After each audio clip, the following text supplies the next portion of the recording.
ವಿದ್ಯಾರ್ಥಿಗಳೇ, ಇವತ್ತು ನಾವು ಯೂನಿವರ್ಸಿಟಿಯ ಕ್ವಶನ್ ಪೇಪರ್ನ ಇನ್ನೊಂದು ಪ್ರಾಬ್ಲಮನ್ನು ನೋಡುವ. ಮಂಗಳೂರು ಯೂನಿವರ್ಸಿಟಿಯ 2011ರ ಕ್ವಶನ್ ಪೇಪರ್ ರೇಷಿಯೋ ಅನಾಲಿಸಿಸ್ನ problem. From the following data, calculate gross profit ratio, net profit ratio, inventory turnover ratio, working capital turnover ratio, acidity test ratio, proprietary ratio. ವಿದ್ಯಾರ್ಥಿಗಳೇ, ನಮಗೆ ಈ ಪ್ರಾಬ್ಲಮಲ್ಲಿ ಒಂದು ಸ್ಟೇಟ್ಮೆಂಟನ್ನು ಕೊಟ್ಟಿದ್ದಾರೆ. ಹಿಂದಿನ ಪ್ರಾಬ್ಲಮ್ಸ್ ಕೆಲವು ನಾವು ನೋಡಿದೆವು.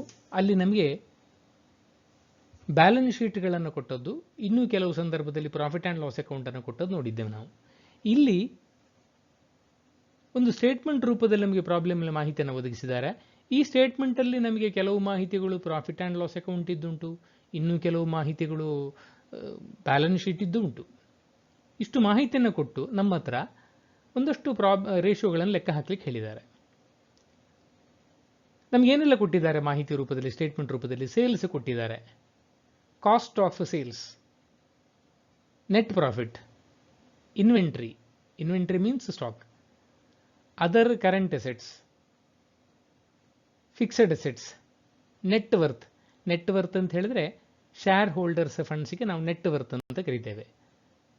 ಡೆಟ್, ಇದು ಡೆಟ್ ಅಂತ ಹೇಳಿದ್ರೆ ವಿದ್ಯಾರ್ಥಿಗಳು ಗಮನಿಸಬೇಕು, ಲಾಂಗ್ ಟರ್ಮ್ ಡೆಟ್ಸ್ ಅಂತ ಅರ್ಥ. ಕರೆಂಟ್ ಲಯಬಿಲಿಟೀಸ್ ಕೊಟ್ಟಿದ್ದಾರೆ. ಇನ್ನು ಯಾವೆಲ್ಲ ರೇಷಿಯೋ ಕೊಟ್ಟಿದ್ದಾರೆ ನೋಡುವ. Gross profit ratio. Gross profit ಅನ್ನು ನೇರವಾಗಿ ಇಲ್ಲಿ ಕೊಡಲಿಲ್ಲ. ಗ್ರಾಸ್ ಪ್ರಾಫಿಟ್ ರೇಷಿಯೋದ ಫಾರ್ಮುಲಾ ಏನು ಅಂತ ಹೇಳಿದ್ರೆ, ಎಲ್ಲ ರೇಷಿಯೋಗಳು ನಮ್ಗೆ ಇಲ್ಲಿ ಕೇಳಿದ ರೇಷಿಯೋಗಳದ್ದು ಫಾರ್ಮುಲಾವನ್ನು ವಿಲ್ ಜಸ್ಟ್ ರೀಕ್ಯಾಪುಲೇಟ್, ನೆನಪು ಮಾಡಿಕೊಳ್ಳುವ. Gross profit divided by net sales into 100% ಅಲ್ಲಿ ಹೇಳ್ತೇವೆ. ಆದರೆ ಗ್ರಾಸ್ ಪ್ರಾಫಿಟ್ ಅನ್ನು ನಮಗೆ ಕೊಡಲಿಲ್ಲ. ನಾವು ಗ್ರಾಸ್ ಪ್ರಾಫಿಟ್ ಅನ್ನು ಮೊದಲು ಲೆಕ್ಕ ಹಾಕಿ ಆ ನಂತರ ಈ ಫಾರ್ಮುಲಾವನ್ನು ಕಂಟಿನ್ಯೂ ಮಾಡಬೇಕು. ಗ್ರಾಸ್ ಪ್ರಾಫಿಟ್ ಅನ್ನು ಸಹ ಲೆಕ್ಕ ಹಾಕುವುದು ಹೇಗೆ? Gross profit is nothing but sales minus cost of goods sold ಅಥವಾ ಕಾಸ್ಟ್ ಆಫ್ ಸೇಲ್ಸ್. ಸೇಲ್ಸ್ ಕೊಟ್ಟಿದ್ದಾರೆ, ಕಾಸ್ಟ್ ಆಫ್ ಗೂಡ್ಸ್ ಸೋಲ್ಡ್ ಅಥವಾ ಕಾಸ್ಟ್ ಆಫ್ ಸೇಲ್ಸ್ ಕೊಟ್ಟಿದ್ದಾರೆ. ಎಸ್, ಇದನ್ನು sales minus cost of goods sold ಅಥವಾ ಕಾಸ್ಟ್ ಆಫ್ ಸೇಲ್ಸ್ ಮಾಡಿದರೆ we get gross profit. ಅದನ್ನು ಲೆಕ್ಕ ಹಾಕಿಕೊಂಡು ಸೇಲ್ಸ್ ಕೊಟ್ಟಿದ್ದಾರೆ ಇಂಟು 100 ಮಾಡಲಿಕ್ಕೆ ಆಗ್ತದೆ. ನೆಕ್ಸ್ಟ್ ಮುಂದೆ ಹೋಗುವ. Net profit ratio. Net profit divided by net profit after tax ಆಗಬೇಕು ನಮಗೆ. ಆದರೆ ನಮಗಿಲ್ಲಿ ಮಾಹಿತಿ ಟ್ಯಾಕ್ಸ್ ಇದ್ದೇನು ಕೊಡಲಿಲ್ಲ, ನೆಟ್ ಪ್ರಾಫಿಟ್ ಕೊಟ್ಟಿದ್ದಾರೆ, ಅದನ್ನೇ ಕನ್ಸಿಡರ್ ಮಾಡುವ. So net profit after tax divided by sales ಕೊಟ್ಟಿದ್ದಾರೆ ಇಂಟು 100 ಮಾಡಲಿಕ್ಕಾಗ್ತದೆ. Inventory turnover ratio. Inventory ಅಂತ ಹೇಳಿದರೆ we know very well, inventory means stock. So stock turnover ratio. Stock turnover ratio ಅಥವಾ inventory turnover ರೇಷಿಯೋದ್ದು ಫಾರ್ಮುಲಾವನ್ನು ನೆನಪು ಮಾಡಿಕೊಳ್ಳುವ. Inventory turnover ರೇಷಿಯೋದ ಫಾರ್ಮುಲಾ ಏನು ಅಂತ ಹೇಳಿದ್ರೆ, cost of goods sold divided by average stock. Cost of goods sold ಅಥವಾ ಕಾಸ್ಟ್ ಆಫ್ ಸೇಲ್ಸ್ ಇಲ್ಲಿ ರೆಡಿ ಕೊಟ್ಟಿದ್ದಾರೆ, ಅದು ಉಂಟು. ಇನ್ನು divided by average inventory turn over ಇದ್ದು ಎವರೇಜ್ ಸ್ಟಾಕ್. ಮಕ್ಕಳೇ ಇಲ್ಲಿ ನೆನ್ಪಿಟ್ಕೊಳ್ಳಿ, average stock means opening stock plus closing stock divided by 2. ಆದರೆ ಒಂದು ಪ್ರಾಬ್ಲಮನ್ನು ಸಾಲ್ವ್ ಮಾಡೋದು ನಮಗೆ ಯಾವ ಮಾಹಿತಿಗಳನ್ನು ಕೊಟ್ಟಿದ್ದಾರೆ ಅದರ ಆಧಾರದಲ್ಲಿ, ಅದಕ್ಕಿಂತ ಆಚೆಗೆ ನಮಗೆ ಏನನ್ನು ಮಾಡಲಿಕ್ಕೆ ಆಗುವುದಿಲ್ಲ. ಆದ ಕಾರಣ ಅಂತಹ ಸಂದರ್ಭದಲ್ಲಿ ಎವರೇಜ್ ಸ್ಟಾಕ್ ಇಲ್ಲಿ ನಮಗೆ ಓಪನಿಂಗ್ ಮತ್ತು ಕ್ಲೋಸಿಂಗ್ ಎರಡು ಕೊಡಲಿಲ್ಲ. ಕೊಟ್ಟಿದ್ರೆ opening plus closing divide by 2. ಇಲ್ಲಿ ಕೊಡಲಿಲ್ಲ, ಇಲ್ಲಿ ಇನ್ವೆಂಟ್ರಿ ಅಂತ ಕೊಟ್ಟಿದ್ದಾರೆ. ಇದು 1 ವರ್ಷಕ್ಕೆ ಸಂಬಂಧಪಟ್ಟಾದ ಕಾರಣ ಇನ್ವೆಂಟ್ರಿ ಅಂತ ಇಲ್ಲಿ ಕೊಡಬೇಕಾದ್ರೆ V know very well that it is the closing stock. This is the closing stock. So ಆ ರೀತಿ ಮಾಹಿತಿಗಳು ನಮಗೆ ಲಭ್ಯ ಇಲ್ಲದೆ ಇರುವಾಗ, ಬೇಕಿದ್ದ ಎಲ್ಲ ಮಾಹಿತಿ ಲಭ್ಯತೆ ಇರುವಾಗ ಇಲ್ಲಿ ಮಕ್ಕಳೇ ನೆನ್ಪಿಟ್ಕೊಳ್ಳಿ, ಇನ್ವೆಂಟ್ರಿ ಟರ್ನ್ ಓವರ್ ರೇಷಿಯೋದಲ್ಲಿ ಎವರೇಜ್ ಸ್ಟಾಕ್ ಮೀನ್ಸ್ ಇಲ್ಲಿ ಎರಡೂ ಕೊಡಲಿಲ್ಲ. ಆದ ಕಾರಣ closing stock itself is considered as average stock. ವಿದ್ಯಾರ್ಥಿಗಳೇ ಪುನಃ ಗಮನಿಸಿ, ಒಂದೇ ಐಟಮ್ ಅನ್ನು ಕೊಟ್ಟಿರುವಾಗ ಕ್ಲೋಸಿಂಗ್ ಸ್ಟಾಕ್ ಮಾತ್ರ ಕೊಟ್ಟಿರುವ ಕಾರಣ ಅದನ್ನು ಡಿವೈಡ್ ಬೈ 2 ಮಾಡಬಾರದು. ಓಪನಿಂಗ್ ಮತ್ತು ಕ್ಲೋಸಿಂಗ್ ಎರಡೂ ಇದ್ರೆ ಮಾಹಿತಿ ಕೊಟ್ಟಿದ್ರೆ ಆಗ both are added and then divide by 2. If it is only one given, so in this problem it is only the closing stock given as it is closing stock itself is considered as average stock. ಮುಂದೆ ನೋಡುವ ಏನು ಬೇಕು ಅಂತ ಹೇಳ್ಕೊಂಡು. Working capital turnover ratio. ವಿದ್ಯಾರ್ಥಿಗಳೇ, ಈ particular ರೇಷಿಯೋವನ್ನು ಅಂದರೆ ವರ್ಕಿಂಗ್ ಕ್ಯಾಪಿಟಲ್ ಟರ್ನ್ ಓವರ್ ರೇಷಿಯೋವನ್ನು ಮಂಗಳೂರು ಯೂನಿವರ್ಸಿಟಿ ತನ್ನ ಸಿಲೆಬಸ್ಸಲ್ಲಿ ಹೇಳಿದ 12 ಸಿಲೆಬಸ್ನ ಒಳಗಡೆ ಇಲ್ಲ. ಸೊ ಈ ಒಂದು ರೇಷಿಯೋ ಏನುಂಟು, ಇದು ಪ್ರಸ್ತುತ ಔಟ್ ಆಫ್ ಸಿಲೆಬಸ್. ಆದರೆ ನಾವೇನು ಮಾಡುವ ಅಂತ ಹೇಳಿದ್ರೆ, instead of calculating working capital turnover ratio, turn over ಇಲ್ಲ, ರೇಷಿಯೋ ಇಲ್ಲ ಅಂತಷ್ಟೇ, ಆದರೆ ನಮಗೆ ಸಿಲೆಬಸ್ಸಲ್ಲಿ ವರ್ಕಿಂಗ್ ಕ್ಯಾಪಿಟಲ್ ರೇಷಿಯೋವನ್ನು ಕೇಳಿದ್ದಾರೆ ಉಂಟು, ಅದನ್ನು ಕ್ಯಾಲ್ಕುಲೇಟ್ ಮಾಡಬಹುದು. ಸೊ ನಾವು ಆನ್ಸರ್ ಕೊಡುವಾಗ ವರ್ಕಿಂಗ್ ಕ್ಯಾಪಿಟಲ್ ರೇಷಿಯೋವನ್ನು ಕೊಡುವ. ವರ್ಕಿಂಗ್ ಕ್ಯಾಪಿಟಲ್ ರೇಷಿಯೋದ formula is nothing but we know very well, it is equal to current ratio, ಅಂದರೆ current assets divided by current liabilities. ನಮಗೆ ಇಲ್ಲಿ ಸ್ವಲ್ಪ ಯೋಚನೆ ಮಾಡಿದರೆ ಆ ಎಲ್ಲ ಐಟಮ್ಗಳು ಸಿಗ್ತದೆ. ನೋಡುವ, ಕರೆಂಟ್ ಅಸೆಟ್ಸ್ ಯಾವುದು, ಇನ್ವೆಂಟ್ರಿಯು current assets, other current assets, ಇದೆರಡನ್ನು ಟೋಟಲ್ ಮಾಡಿದರೆ ಕರೆಂಟ್ ಅಸೆಟ್ಸ್ ಸಿಕ್ಕಿತು. ಮತ್ತೆ ಇಲ್ಲಿ ರೆಡಿಮೇಡ್ ಆಗಿ ಕರೆಂಟ್ ಲಯಬಿಲಿಟೀಸ್ ಎಂದು ಕೊಟ್ಟಿದ್ದಾರೆ, ಬೇರೆ ಯಾವುದೂ ಕಾಣುವುದಿಲ್ಲ. ಆದ ಕಾರಣ ಈ ಎರಡು ಫಿಗರ್ಸ್ ಅನ್ನು ಯೂಸ್ ಮಾಡಿ we can calculate working capital ratio. I repeat, working capital turnover is not included in the 12 ratios syllabus which is given by the Bangalore University. We will calculate therefore only the working capital ratio. Next is acid test ratio. ವಿದ್ಯಾರ್ಥಿಗಳಿಗೆ confuse ಆಗಬಾರ್ದು. Acid test ratio ಅಂತ ಹೇಳಿದರೆ ಅದು liquid ರೇಷಿಯೋಗೆ ಇರುವಂತಹ ಇನ್ನೊಂದು ಹೆಸರು. ಆದ ಕಾರಣ acid test ratio is equal to liquid assets divided by liquid liabilities. Liquid assets ಅಂತ ಹೇಳಿದ್ರೆ ಇನ್ವೆಂಟ್ರಿಯನ್ನು ಹೊರತುಪಡಿಸಿ ಉಳಿದಂತಹ ಕರೆಂಟ್ ಅಸೆಟ್ಸ್ಗಳು ಇಲ್ಲಿ ರೆಡಿಮೇಡ್ ಕೊಟ್ಟಿದ್ದಾರೆ. ಆದ ಕಾರಣ ಅದರ್ ಕರೆಂಟ್ ಅಸೆಟ್ಸ್ ಮತ್ತು ಕರೆಂಟ್ ಲಯಬಿಲಿಟೀಸ್ ಅನ್ನು ಕನ್ಸಿಡರ್ ಮಾಡಿ ನಾವು ಲೆಕ್ಕ ಹಾಕಲಿಕ್ಕಾಗ್ತದೆ. ಇನ್ವೆಂಟ್ರಿಯನ್ನು ಇಲ್ಲಿ ಹೊರತುಪಡಿಸಬೇಕು. Inventory is not considered as a liquid asset ಅಂತ ಕನ್ಸಿಡರ್ ಆಗುವುದಿಲ್ಲ. ನೆಕ್ಸ್ಟ್ ಏನು ಬೇಕು ನೋಡುವ, ಪ್ರೊಪ್ರೈಟರಿ ರೇಷಿಯೋ. ಪ್ರೊಪ್ರೈಟರಿ ರೇಷಿಯೋದ ಫಾರ್ಮುಲಾ ನೆನಪು ಮಾಡಿಕೊಳ್ಳುವ, shareholders funds divided by total tangible assets. So shareholders funds, ನಮಗೆ ಇಲ್ಲಿ ಕೊಟ್ಟ ಮಾಹಿತಿಗಳು ನೋಡುವ. Net worth is nothing but share holders funds. ಇಲ್ಲಿ ಏನು ನೆಟ್ ವರ್ತ್ ಕೊಟ್ಟಿದ್ದಾರೆ, ನೆಟ್ ವರ್ತ್ ಅಂತ ಹೇಳಿದ್ರೆ ಶೇರ್ ಹೋಲ್ಡರ್ಸ್ ಫಂಡ್ಸ್ಗೆ ಇನ್ನೊಂದು ಹೆಸರು ಇರುವಂಥದ್ದು ನೆಟ್ ವರ್ತ್.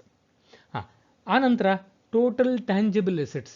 ಯಾವುದೆಲ್ಲ ಬ್ಯಾಲೆನ್ಸ್ ಶೀಟಿಗೆ ಸಂಬಂಧಪಟ್ಟ ಎಸೆಟ್ಸ್ಗಳನ್ನು ನಮ್ಗೆ ಕೊಟ್ಟಿದ್ದಾರೋ, ನಮಗೆ ಕೊಟ್ಟಂಥ ಎಸೆಟ್ಸ್ಗಳು ಇನ್ವೆಂಟ್ರಿ ಹೌದು, ಅದರ್ ಕರೆಂಟ್ ಎಸೆಟ್ಸ್ ಹೌದು, ಫಿಕ್ಸೆಡ್ ಎಸೆಟ್ಸ್ ಹೌದು, ಆನಂತರ ಮತ್ತೆ ಯಾವುದಿಲ್ಲ ಎಸೆಟ್ ಸೈಡಲ್ಲಿ. ಸೊ ಇದು ಯಾವುದು ಕೂಡ ಇದರಲ್ಲಿ ಈ 3 ಐಟಮಲ್ಲಿ ಯಾವುದೂ ಕೂಡ ಇಂಟ್ಯಾಂಜಿಬಲ್ ಯಾವುದೂ ಇಲ್ಲ, ಇದು 3 ಕೂಡ ಟ್ಯಾಂಜಿಬಲ್. ಆದ ಕಾರಣ ನಮಗೆ ಇದೆಲ್ಲವನ್ನ ಲೆಕ್ಕ ಹಾಕಲಿಕ್ಕೆ ಆಗ್ತದೆ. Now we are ready to solve the problem. Yes, one by one. The first one, gross profit ratio.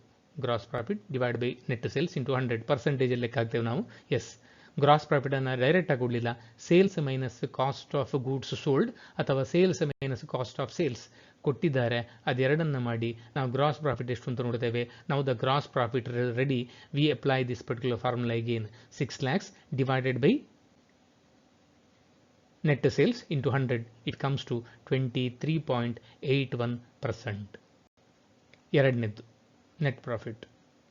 Net profit net sales divide by net sales into 100. ಇಲ್ಲಿ ಯಾವುದನ್ನು ನಾವು ಲೆಕ್ಕ ಹಾಕುವ ಅಗತ್ಯ ಇಲ್ಲ.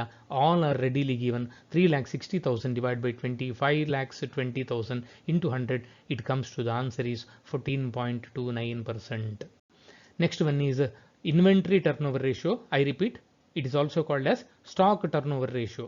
Cost of goods sold. ಈ ಪ್ರಾಬ್ಲಮಲ್ಲಿ cost of goods sold ಅಥವಾ cost of sales ಅನ್ನು ನೇರವಾಗಿ ಕೊಟ್ಟಿದ್ದಾರೆ. 19,20,000. ಎವರೇಜ್ ಸ್ಟಾಕ್, ಈಗಾಗಲೇ ನಾನು ಹೇಳಿದ ಹಾಗೆ opening stock plus closing stock divide by 2 ಮಾಡಬೇಕಿತ್ತು. ಆದರೆ ಇಲ್ಲಿ ಮಾಹಿತಿಗಳ ಕೊರತೆ ಉಂಟು. ಕೊಟ್ಟ ಮಾಹಿತಿ, the given information is very limited. So ಈ ರೀತಿ ಇರುವಾಗ ನಮಗೆ ಇಲ್ಲಿ ಕೊಟ್ಟದ್ದು ಕ್ಲೋಸಿಂಗ್ ಸ್ಟಾಕ್ ಮಾತ್ರ, ಅದನ್ನು ಡಿವೈಡ್ ಬೈ 2 ಮಾಡಬಾರ್ದು. ನಾವೇನು ಮಾಡ್ತೇವೆ, closing stock itself is considered. ನೋಡಿ, inventory 8 lakhs itself is considered as the average stock. So ಸಾಮಾನ್ಯವಾಗಿ ಟರ್ನ್ ಓವರ್ ರೇಷಿಯೋಗಳನ್ನು ರೇಟ್ ರೂಪದಲ್ಲಿ ಹೇಳ್ತೇವೆ. It comes to 2.4 times. ಇದನ್ನು ಪ್ಯೂರ್ ರೇಷಿಯೋದಲ್ಲಿ ಹೇಳುವುದಿದ್ರೆ 2.4:1 ಅಂತ ಕೂಡ ಹೇಳಬಹುದು ನಾವು. ಇನ್ನು ನೆಕ್ಸ್ಟ್ ನಮಗೆ ಹೇಳಿದಂತಹ ರೇಷಿಯೋ ಯಾವುದು ಅಂತ ಹೇಳಿದ್ರೆ working capital turnover ratio. ನಾನು ಆಗಲೇ ಹೇಳಿದ ಹಾಗೆ working capital turnover ratio out of syllabus. ನಮಗೆ ಏನಿರುವುದು ಅಂತ ಹೇಳಿದ್ರೆ working capital ratio it is equal to current ratio ಅಂದರೆ current assets divide by current liabilities.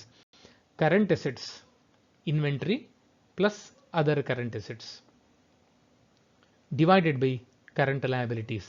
ಇಲ್ಲಿ ಇನ್ವೆಂಟ್ರಿಯನ್ನು ಕನ್ಸಿಡರ್ ಮಾಡ್ತೇವೆ, ಯಾಕೆಂದರೆ ಇನ್ವೆಂಟ್ರಿ ಕರೆಂಟ್ ಅಸೆಟ್ ಹೌದು, ಆದರೆ ಲಿಕ್ವಿಡ್ ಅಸೆಟ್ ಅಲ್ಲ. ಸೊ ಕರೆಂಟ್ ಅಸೆಟ್ಸ್ ಅಲ್ಲಿ ಕನ್ಸಿಡರ್ ಮಾಡ್ತೇವೆ. So 8 lakhs plus 7,60,000 divided by 6 lakhs, 15,60,000 divide by 6 lakhs. It comes to, ಇಲ್ಲಿ ಈಗ ರೇಟಲ್ಲಿ ಹೇಳಿದ್ದೇವೆ. ರೇಟಲ್ಲಿ ಹೇಳುವುದ್ರೆ ಇಟ್ ಇಸ್ 2.6 ಟೈಮ್ಸ್. ಅದನ್ನು ಪ್ಯೂರ್ ರೇಷಿಯೋದಲ್ಲಿ ಹೇಳಿದ್ರೆ 2.6:1. Next acid test ratio. ಆಗಲೇ ಹೇಳಿದಾಗೆ acid test ratio is nothing but it is liquid ratio. Liquid assets divide by liquid liabilities. ವಿದ್ಯಾರ್ಥಿಗಳಿಗೆ ಗಮನಿಸಿ, ಇಲ್ಲಿ ಇನ್ವೆಂಟ್ರಿಯನ್ನು ಹೊರತುಪಡಿಸಿದಂತೆ ಇರುವಂತಹ ಕರೆಂಟ್ ಅಸೆಟ್ಸ್ ಇನ್ವೆಂಟ್ರಿಯನ್ನು ಕನ್ಸಿಡರ್ ಮಾಡಲಿಕ್ಕಿಲ್ಲ. ಹಾಗಿದ್ರೆ ಇನ್ವೆಂಟ್ರಿಯನ್ನು ಬಿಟ್ಟು ಉಳಿದದ್ದು ಮಾತ್ರ 7,60,000. ನಾವು ಆಗಲೇ ವಿಶ್ಲೇಷಣೆ ಮಾಡಿದ್ದೇವೆ. ಅಲ್ಲಿ ಬೇರೆ ಯಾವುದೇ ಲಯಬಿಲಿಟಿಗೆ ಸಂಬಂಧಪಟ್ಟ ಹಾಗೆ ಎಲ್ಲ ಕರೆಂಟ್ ಅಸೆಟ್ಸ್ ಹೌದು, ಅದು ಓವರ್ ಡ್ರಾಫ್ಟನ್ನು ಎಕ್ಸ್ಕ್ಲೂಡ್ ಮಾಡಬೇಕು. ಓವರ್ ಡ್ರಾಫ್ಟ್ನ ಏನು ಸುದ್ದಿ ಇಲ್ಲ ಪ್ರಾಬ್ಲಮ್ ಅಲ್ಲಿ, ಆದ ಕಾರಣ that it self is considered here. So 7,60,000 divide by 6 lakhs, the answer is 1.27:1. Last one is proprietary ratio. Share holders funds ನಮಗೆ ಪ್ರಾಬ್ಲಮ್ ಅಲ್ಲಿ ನೆಟ್ವರ್ಕ್ ಅಂತ ಹೇಳಿದ್ದಾರೆ, ರೆಡಿಯಾಗಿ ಕೊಟ್ಟಿದ್ದಾರೆ. ಟೋಟಲ್ ಅಸೆಟ್ಸ್, ನಾವು ಟೋಟಲ್ ಅಸೆಟ್ಸ್ ನಮ್ಮ ಕೊಟ್ಟ ಮಾಹಿತಿ ಆಧಾರದಲ್ಲಿ ಇನ್ವೆಂಟ್ರಿ, ಅದರ್ ಕರೆಂಟ್ ಅಸೆಟ್ಸ್ ಮತ್ತು ಫಿಕ್ಸೆಡ್ ಅಸೆಟ್ಸ್ ಇದನ್ನು ಟೋಟಲ್ ಮಾಡ್ತೇವೆ. It comes to 30 lakhs. So net worth 15 lakhs divided by 30 lakhs, it is 0.5:1. ಪರ್ಸೆಂಟೇಜಲ್ಲಿ ಹೇಳುವುದಿದ್ರೆ 50%. ವಿದ್ಯಾರ್ಥಿಗಳೇ, ನಾವು ಈಗ ಇನ್ನೊಂದು ಪ್ರಾಬ್ಲಮನ್ನು ಸಾಲ್ವ್ ಮಾಡಿದ್ದೆವು. ಈ ಪ್ರಾಬ್ಲಮ್ನ ವಿಶೇಷ ಏನು ಅಂತ ಹೇಳಿದರೆ, ಈ ಪ್ರಾಬ್ಲಮಲ್ಲಿ ನಮಗೆ ಬ್ಯಾಲೆನ್ಸ್ ಶೀಟನ್ನು ಕೊಡಲಿಲ್ಲ ಅಥವಾ ಪ್ರಾಫಿಟ್ ಆ್ಯಂಡ್ ಲಾಸ್ ಅಕೌಂಟನ್ನು ಆಸ್ ಇಟ್ ಈಸ್ ಕೊಡಲಿಲ್ಲ. ಎರಡೂ ಸ್ಟೇಟ್ಮೆಂಟ್ಗೆ ಸಂಬಂಧಪಟ್ಟ ಕೆಲವು ಮಾಹಿತಿಗಳನ್ನು ಸ್ಟೇಟ್ಮೆಂಟ್ ರೂಪದಲ್ಲಿ ಕೊಟ್ಟಿದ್ದಾರೆ. ಸೊ ನಾವು ಅದನ್ನು ಯೂಸ್ ಮಾಡಿಕೊಂಡು ಅದನ್ನು ಅಪ್ಲೈ ಮಾಡಿಕೊಂಡು ನಾವು ಪ್ರಾಬ್ಲಮನ್ನು ಸಾಲ್ವ್ ಮಾಡಿದೆವು. ಮುಂದೆ ಇನ್ನೊಂದು ಸೆಷನಲ್ಲಿ ಇನ್ನೊಂದು ಪ್ರಾಬ್ಲಮನ್ನು ಸಾಲ್ವ್ ಮಾಡುವ. Thank you.